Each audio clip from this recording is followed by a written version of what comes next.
God of War Ragnarok occurred 3 years after the events of God of War 2018, and it continued the story of Kratos and his son Atreus, aka Loki. The game is full of interesting characters, and the main antagonist is none other than Odin himself. Hey, I'm Matt, and today we're going to talk about 10 good and bad things in the game God of War Ragnarok. God of War Ragnarok was developed by Santa Monica and was published by Sony Entertainment. The game was released in November 9, 2022 for the PlayStation 4 and the PlayStation 5. I personally really love this game, and this is one of the few games that I've ever got a Platinum trophy for. That's how much I love it. However, as usual, in this video I will put my personal opinion aside and I will cover the good and the bad things in a professional way. Now without further ado, let's start with the 10 good and bad things in the game God of War Ragnarok. There will be spoilers.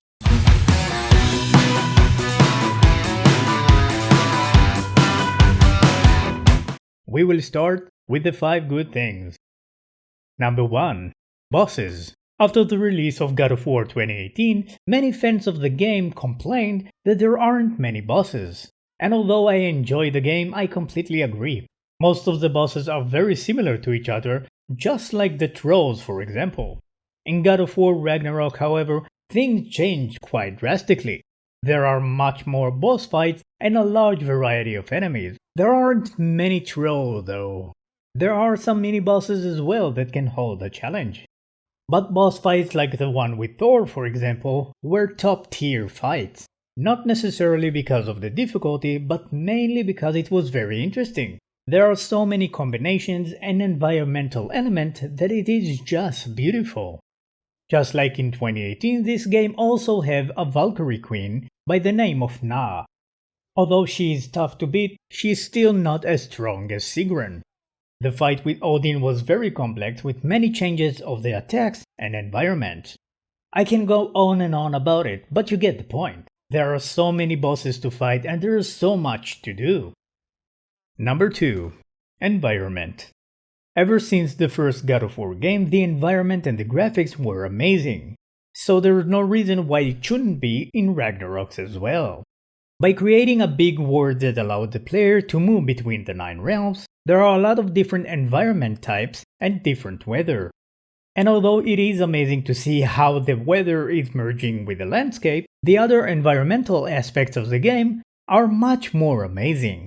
There are mountains to climb on, waterfalls to see and stand behind them, and many caves and camps to get into. The Realm Trees environment is beautiful as well. In the realm of Jotunheim, at some point, the player gets the ability to change between daytime and nighttime. This ability also changes the landscape by growing and shortening tree branches that are blocking the way. More amazing environmental spectacles are available inside structure that are part of the main story. But if you want to see something really amazing, you can go to Elfheim and look at the sky. This game is absolutely beautiful. Number 3. Second playable character. In God of War 2018, the franchise gets the first ever following character, which is Atreus, Kratos' son.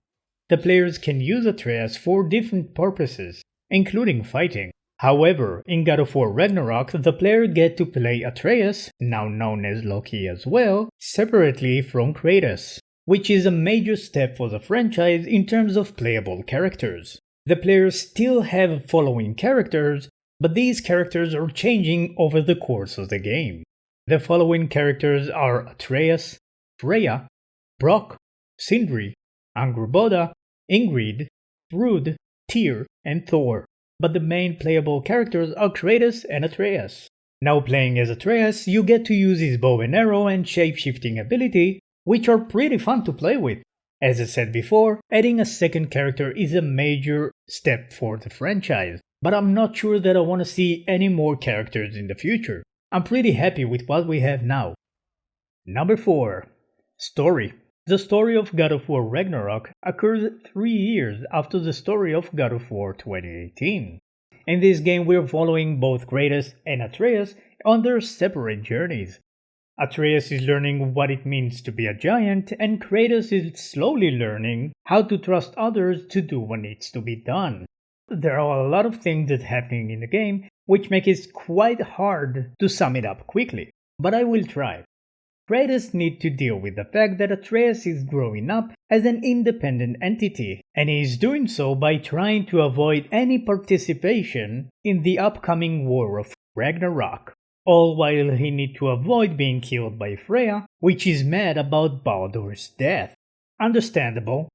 Atreus, with the help of Sindri, is trying to look for messages that have been left to him by the giant, all while behind Kratos' back.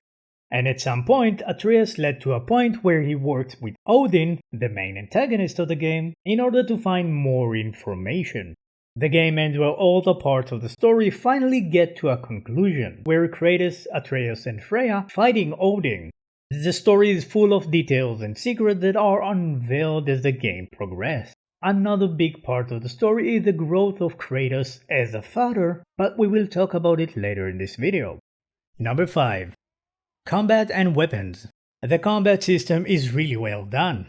Fighting with the Leviathan Axe and Blades of Chaos is really fun. Add to that a new weapon, the Draupnir Spear, and you find yourself an amazing arsenal.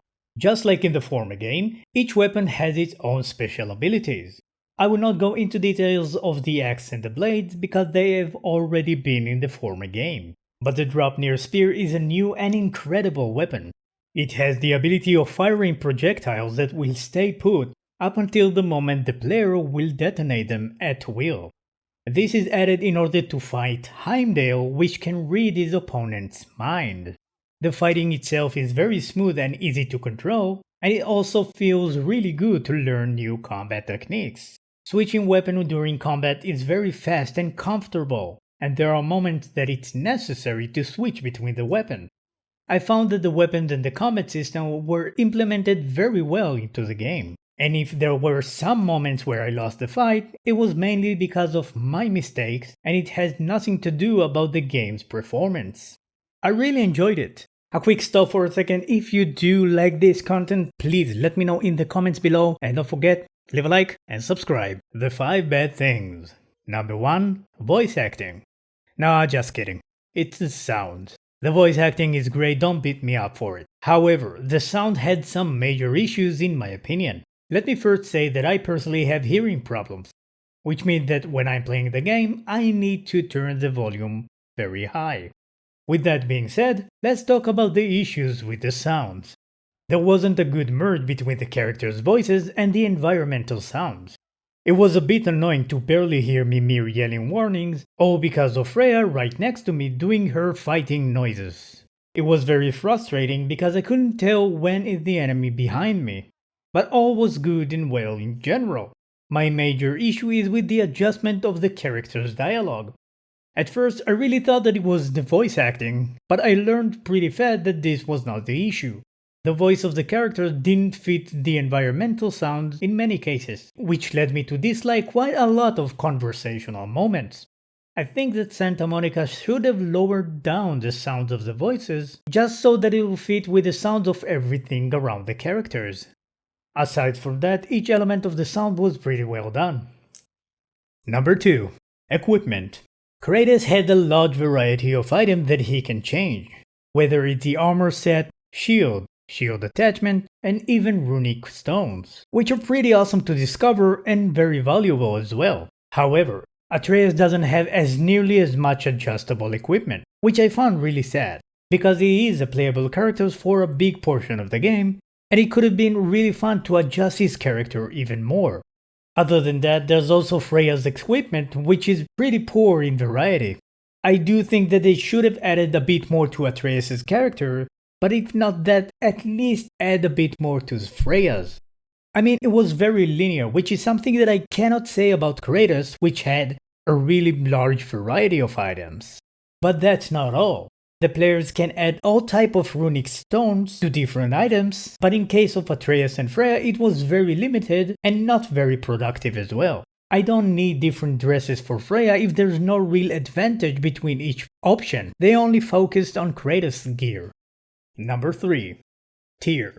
That is something that many fans were struggling with. Before the game came out, many of us believed that we will have a great time with 2 God of Wars, Kratos and Tyr. However, after finding Tyr in the game, it turned out to be a peaceful character that will try to avoid any conflict if possible, which was not what we anticipated for. Although there is a good reason for it, it still leaves a taste of something missing in my mouth. The good reason is that it's actually not Tyr but someone else disguising as Tyr, which is being revealed pretty near to the end of the game. It was very disappointing, and I know that many others feel just like me. After the main story, the players can locate the real Tyr in a prison in Niflheim. But even after that, we don't get to see Tyr's sheer combat capabilities, which is something that I really wanted to watch. It was pretty mean of Santa Monica to give us such a hype for Tyr, but hey, they fooled us pretty well. Number 4. Jotunheim. Jotunheim is the realm of the giants. The story level in this game was pretty magnificent. The place is beautiful, the connection to Jormungandr the giant snake is being revealed, and the boss fight is pretty great.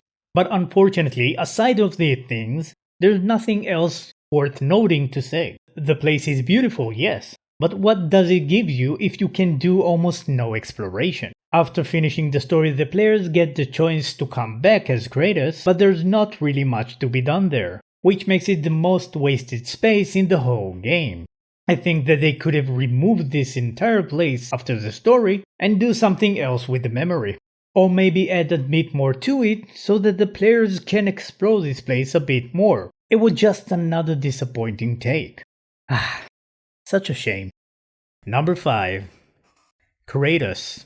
As a God of War fan, I will always have a special place for Kratos in my heart. But unlike the former games, Kratos is very different in Ragnarok. Now it's arguably a good thing to see Kratos evolve and be less of a control freak, but it's just not the Kratos that we love and know. Most of the game Kratos felt like a spectator to me more than a major character, even though he had a really huge part in all of this. I honestly would have been satisfied if Kratos had one last rage like he used to have, just for the sake of nostalgia, but unfortunately that didn't happen.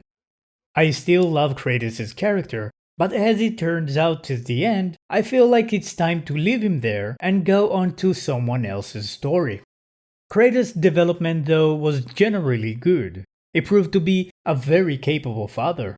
That specifically is what really led me to feel that this franchise has come to its conclusion. And that was the list. In conclusion, the game is a lot of fun. It has many things to do and many bosses to fight. The environment and graphics are really well done, and playing an additional character was refreshing and interesting. Although the sounds were pretty unbalanced and the additional character's equipment lacked variety, the story is just full of details and many changing factors that made me forget all about them. And the new weapon together with the combat system was honestly superb. The disappointing Tyr was a major flaw, but I guess that was the point. And unfortunately Kratos was more a spectator than the main character in my opinion, which hurt the game in some ways. But overall this game is amazing. It has the good and the bad like every other game, but there's no denying that this is the masterpiece. Now if you play the game, please let me know what do you think about it in the comment below. Leave a like, subscribe, hit the bell. Have a wonderful day everyone, have a wonderful night, and don't forget, enjoy your games.